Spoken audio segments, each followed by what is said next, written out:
stockroom is about 1,000 square metres of retail and exhibition space. We showcase about 150 artists here. The impetus being that we really wanted to create an exciting and vibrant platform for contemporary artists and makers to show off their stuff.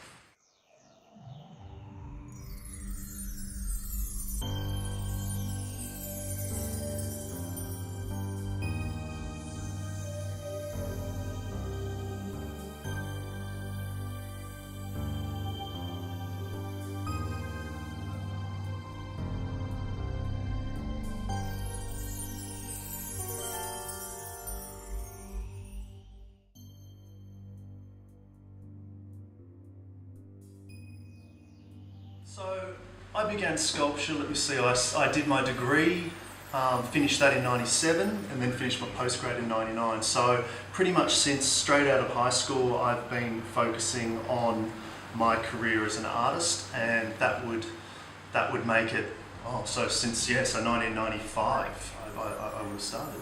My inspiration for being a sculptor, that's a sort of a tricky question to answer because look, I was straight exit from high school, straight into art school.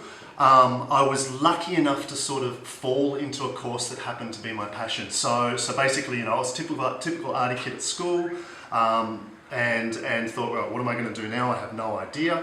So I went straight into art school, and then it was about second year in art school I realised, shit, this is really great. This is what I want to do, and yeah, from then onwards I've just been full time.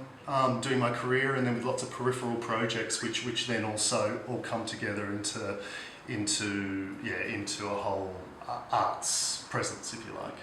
Do you have a favourite piece you've done? When I'm asked about my favourite piece or favourite piece of work I've ever made, it's a really tricky question for me to answer because the most exciting thing for me with my practice is actually coming up with the concept and the idea. Like, that's the bit that really gets me fired up.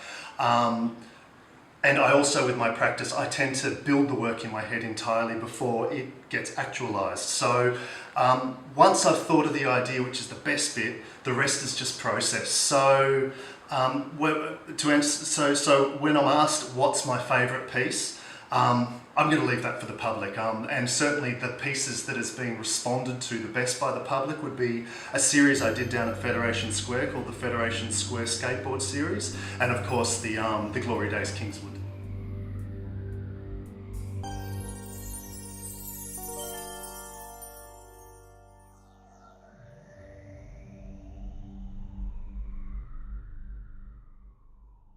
When I show a work, obviously at that point the work is released into the public sphere and it's no longer mine. I put it out in the public, and people can read into the work as they please. And I find it's really important that I allow the work to breathe and I allow people to come up to their own conclusions as to what they love about the work. For me, it's just really important that the work resonates with the general public. So not necessarily to the initiated artist, not necessarily to the person who's got the art degree, but what really gets me fired up is when someone who doesn't necessarily go into art spaces on a regular basis really loves the work, and that's what's really important to me, and that's what I hope people get out of it is an unexpected response more than a very deep philosophical idea. So if someone sees a work and goes, man, that's really cool, and they've never even worked into a contemporary art space and they happen to see it in a public show that I'm in, that for me is the best response, just to actually get that interaction with the work.